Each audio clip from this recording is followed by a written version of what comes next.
শিক্ষার্থীরা তাদের জীবনের বিনিময়ে আমাদের চোখ খুলে দিয়েছেন, তাদের প্রতি শ্রদ্ধা জানাই।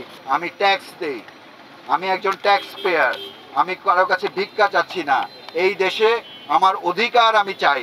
এই নির্মমতার বিচার করতেই হবে, করতেই হবে, করতেই হবে। আমি প্রথমেই আমাদের আসলে শোক জানানোর ভাষা নেই। গত কিছুদিনে জুলাই মাসে যা ঘটে গেছে বা এখনো যা ঘটছে, চলমান আছে যে পরিস্থিতি, এখানে আসলে আমরা সাধারণ নাগরিক হিসেবে, আমি শুধু একজন ক্রীড়া সাংবাদিক নই, আমি এই দেশের স্বাধীন দেশের একজন স্বাধীন নাগরিক হিসেবে আমি মর্মাহত, আমি শোকাহত, আমি লজ্জিত এ কারণে যে আমরা আজকে এতদিন পর এখানে দাঁড়িয়েছি। প্রবাবলি আমাদের আরও আগে ভয়েস রেইজ করা দরকার ছিল যে এই নৃশংসতা যে কোনো মূল্যে বন্ধ করতে হবে।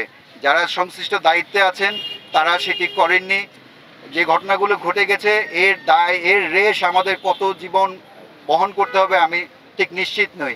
তবে আমার দাবি হলো প্রত্যেকটি ঘটনার সুষ্ঠু তদন্ত, কোনো আইওয়াশ নয়, প্রত্যেকটি ঘটনার সুষ্ঠু তদন্ত হতে হবে এবং এটা নিশ্চিত করতে হবে যে আমাদের সামাজিক জীবনে আমরা ক্রীড়া সাংবাদিক, এখন আমাদের সামনে দিয়ে যাচ্ছেন অটো চালক আছেন, রিক্সা চালক আছেন, একজন মুদির দোকান চালাচ্ছেন, প্রত্যেকের স্বাধীন দেশের স্বাধীন নাগরিক হিসেবে যে অধিকার, সে অধিকার থেকে আমরা যেন কেউ বঞ্চিত না হই।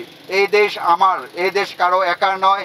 এই স্বাধীনতা যুদ্ধের অংশীজন আমরা। স্বাধীনতা যুদ্ধ করতে পারিনি, বয়স আমরা তখন ছিলাম না, বাট এই স্বাধীনতা যুদ্ধ আমাদের প্রত্যেকের গর্বের।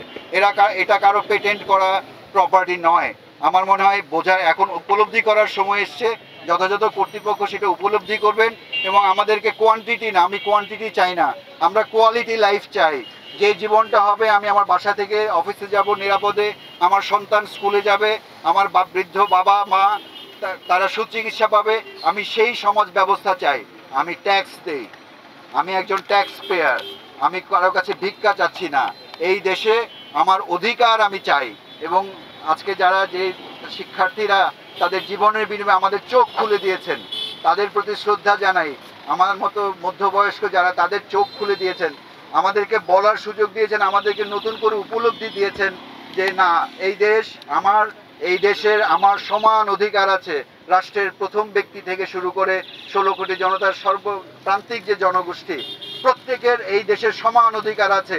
আমরা কোনো শিডিউল কাস্ট নই, কারো দয়ায় আমরা বাঁচি না।